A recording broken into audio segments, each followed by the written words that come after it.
Nostrils of dogs are not only round, they look most times like a comma or like a drop. Some are wider, some are very narrow, but they all look like a comma. And depending on the incidence of light, you can also see details of the skin inside the nose, as you see here in this video.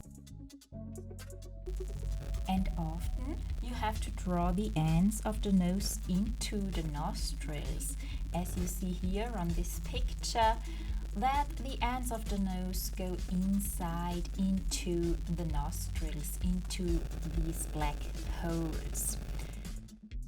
Okay, so I hope these tips are helpful for you and you can use them for your own animal portraits in pastels.